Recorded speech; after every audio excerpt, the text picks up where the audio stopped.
एक बार फिर से C++ प्रोग्रामिंग में आप लोगों का स्वागत है। आज हम चर्चा करते हैं जनरल ऑब्जेक्ट ओरिएंटेड प्रोग्रामिंग के ऊपर। तो देखिए, ऑब्जेक्ट ओरिएंटेड प्रोग्रामिंग क्या होता है।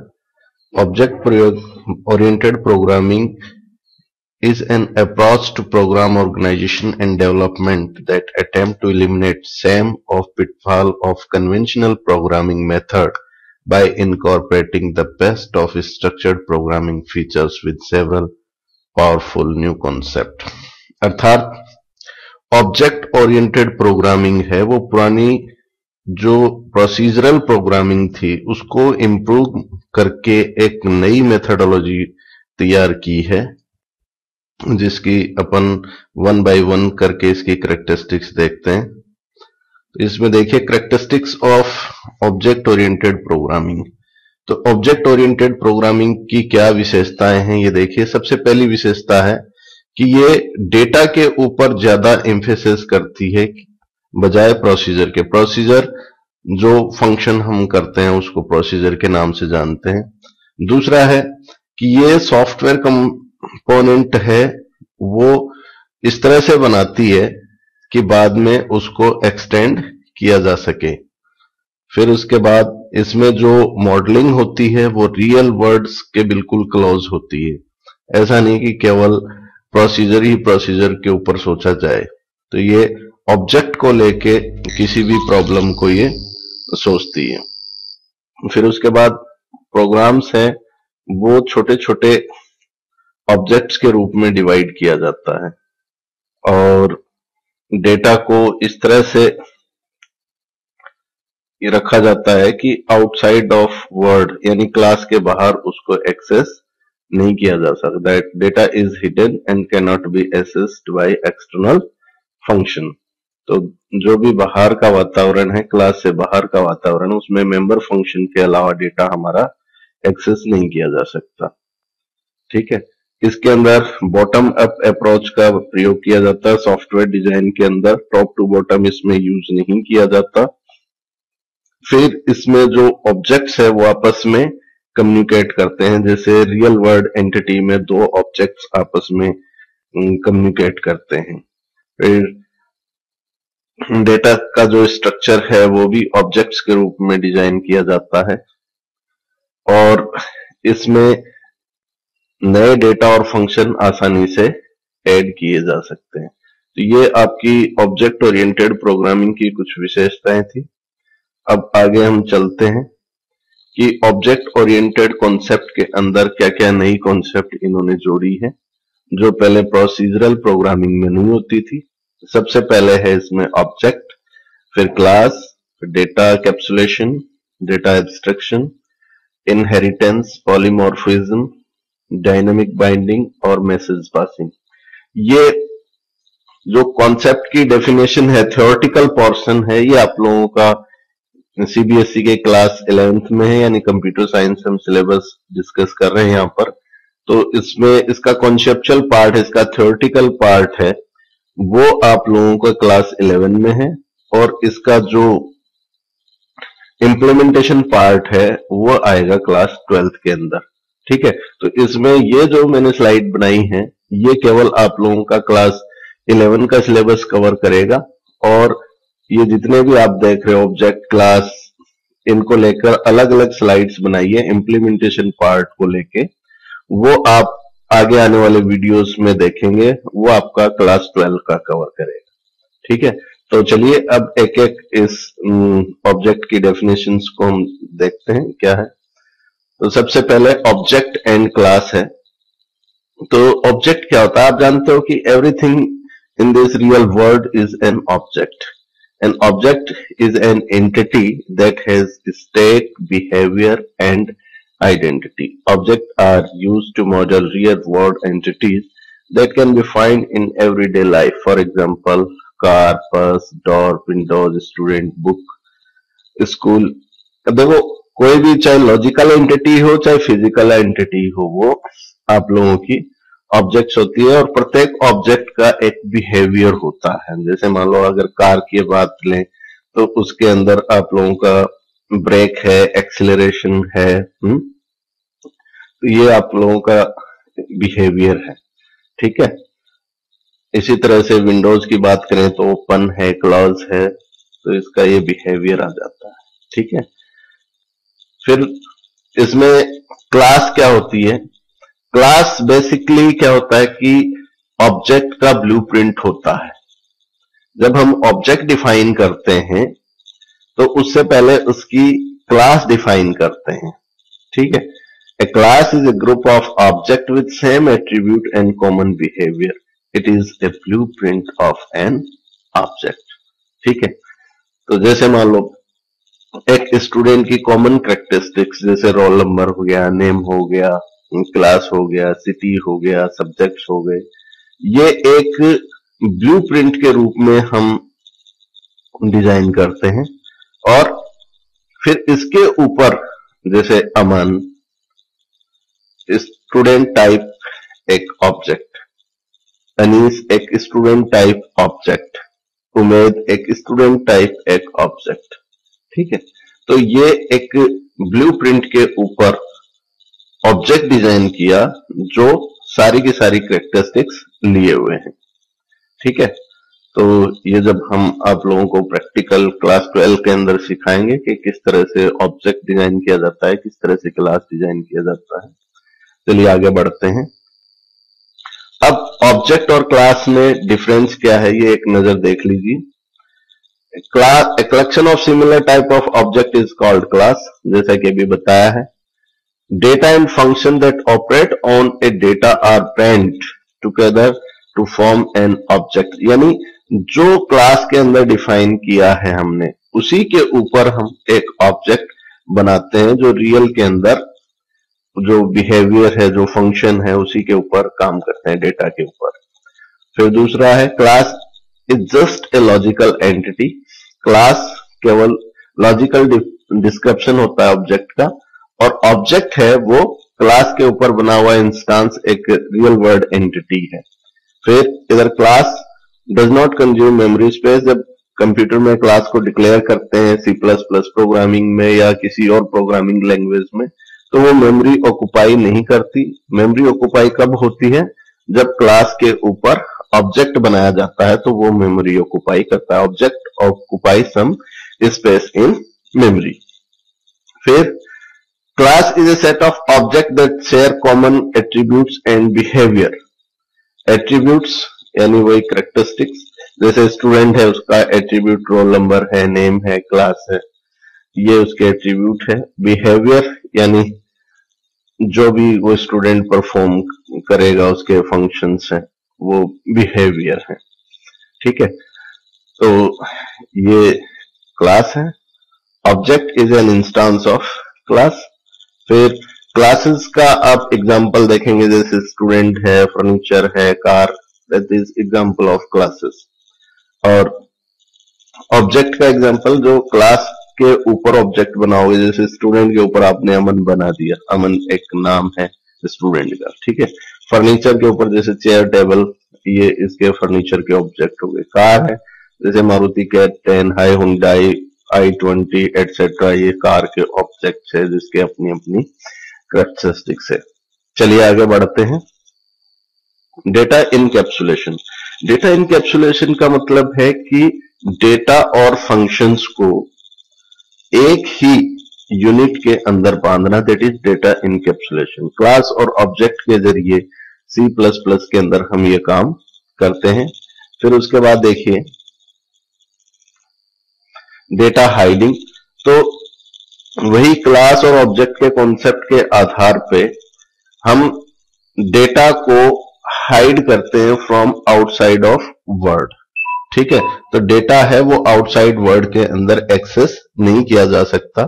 C++ के अंदर क्लास के जितने भी प्राइवेट मेंबर्स हैं वो आउटसाइड वर्ड के लिए हिडन होते हैं, जो इंटेंशनली और इनइंटेंशनली उसको हम चेंज नहीं कर सकते, ठीक है। और उसके ऊपर हमें फंक्शन करने के लिए, चेंज करने के लिए मेंबर फंक्शन की जरूरत होती है, ठीक है। तो ये डेटा हाइडिंग का कॉन्सेप्ट है। आगे चलते हैं। Data abstraction. डेटा एब्स्ट्रैक्शन एक पूल ऑफ डेटा होता है जानकारी का हमारे पास। तो जब हम क्लास या ऑब्जेक्ट डिजाइन करते हैं, मॉड्यूल्स डिजाइन करते हैं प्रोग्रामिंग, तो उसके अंदर हम अननेसेसरी डिटेल्स को नहीं लेते।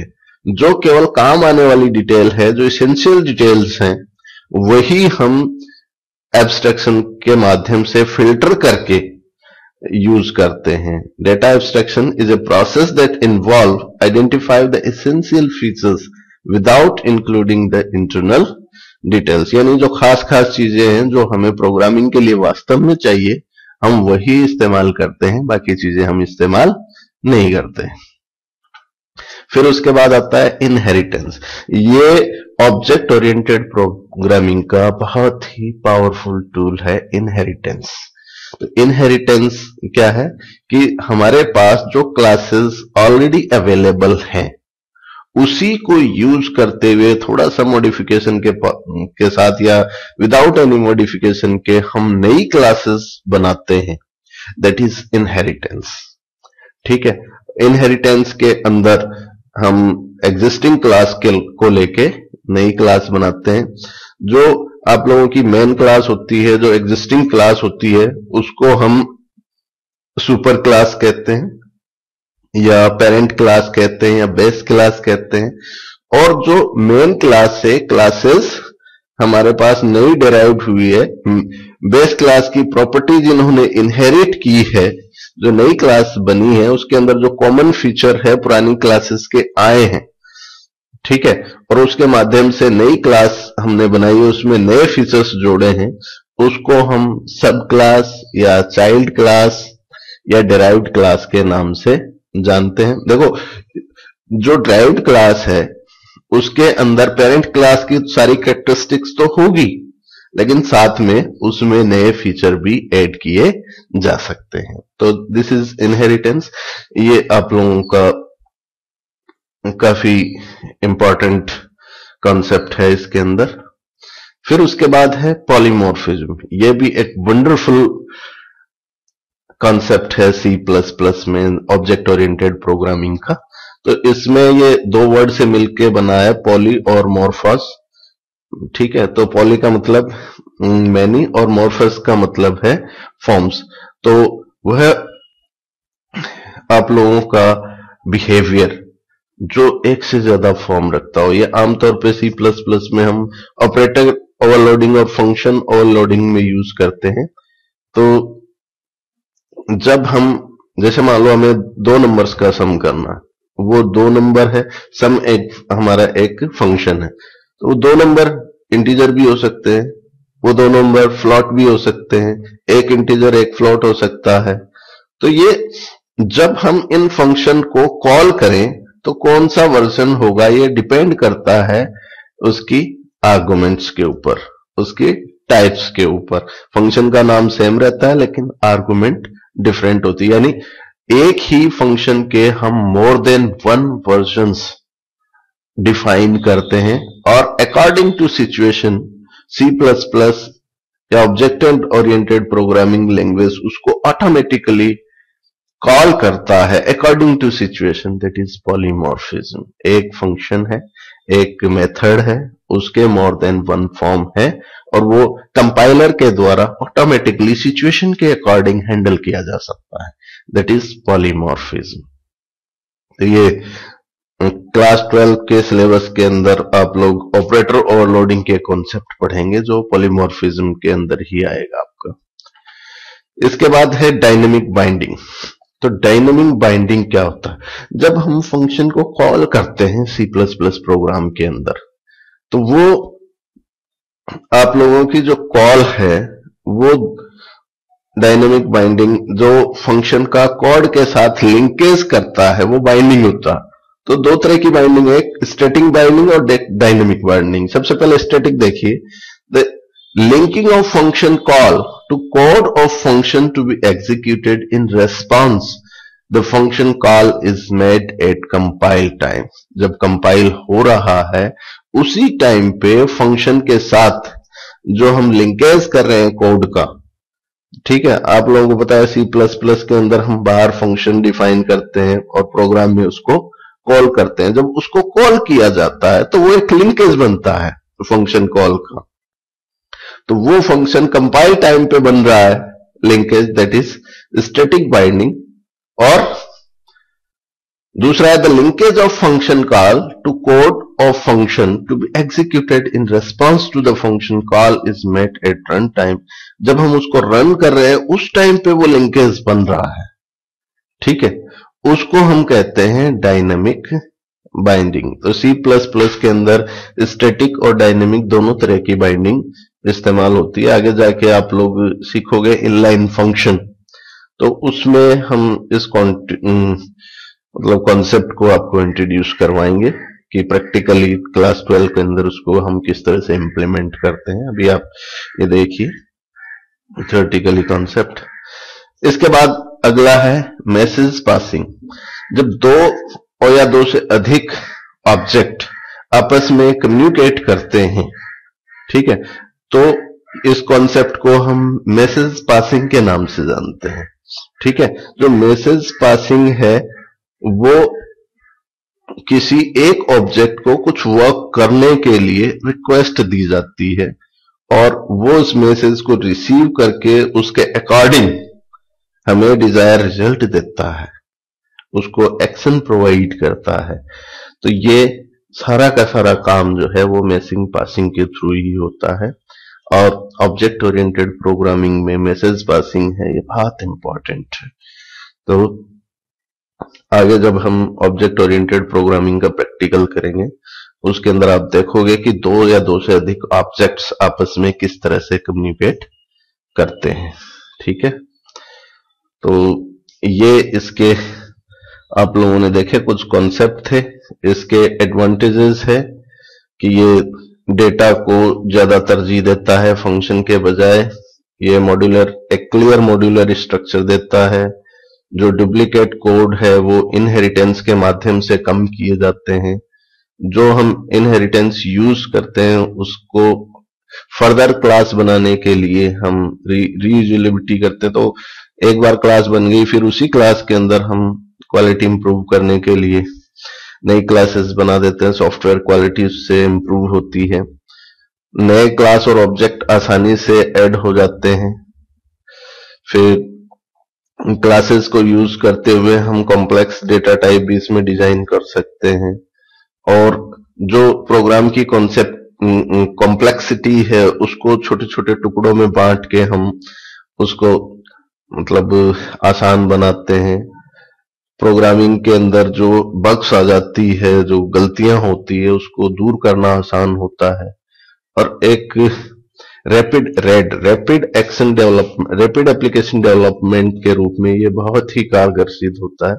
रेडीमेड क्लासेस इसके अंदर हमें प्रोवाइड होती है जिसको हम आसानी से यूज करते हैं। अपनी क्लासेस खुद बनाकर भी हम इसको एक फाइल के अंदर स्टोर कर सकते हैं और अपनी सॉफ्टवेयर में इस्तेमाल कर सकते हैं। तो ये इसकी कुछ कैरेक्टरिस्टिक्स थी। अब इसके बाद इसके कुछ डिसएडवांटेज भी हैं।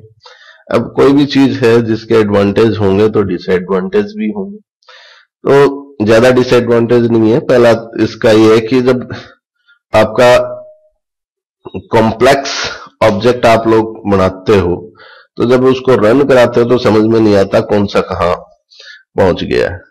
दूसरा, छोटे छोटे प्रोग्राम के लिए ये सुटेबल नहीं है, इसके लिए बड़े सॉफ्टवेयर जब डिजाइन करते हैं उसके लिए ये ज्यादा ठीक है। डायनेमिक बाइंडिंग का इसका जो फंडा है उसकी वजह से परफॉर्मेंस में कई बार गड़बड़ आ जाती है, बहुत ज्यादा बर्डन होता है डायनेमिक बाइंडिंग में, क्योंकि वो सारा कुछ प्री कंपाइल नहीं होता, रन टाइम के ऊपर वो कंपाइल होता है। फिर ये डोमेन सेंटर्ड है, नॉलेज इंटेंसिव है, तो कंटिन्यूअस प्रोसेस है, नॉलेज का बढ़ती जाती है आपस में।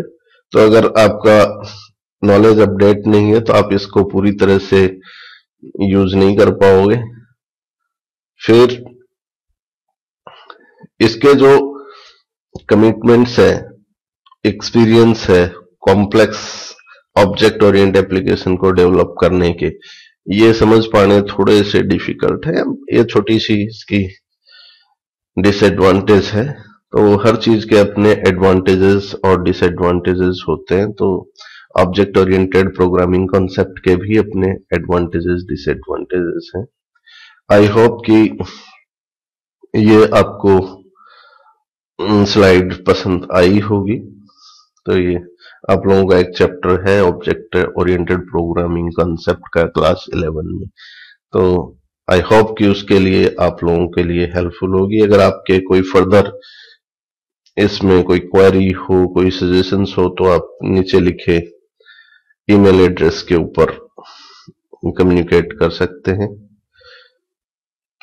Thank you very much. Object oriented programming के अंदर हम और भी वीडियो बनाएंगे जो क्लास 12 के लिए आपको लोगों को हेल्पफुल रहेगा।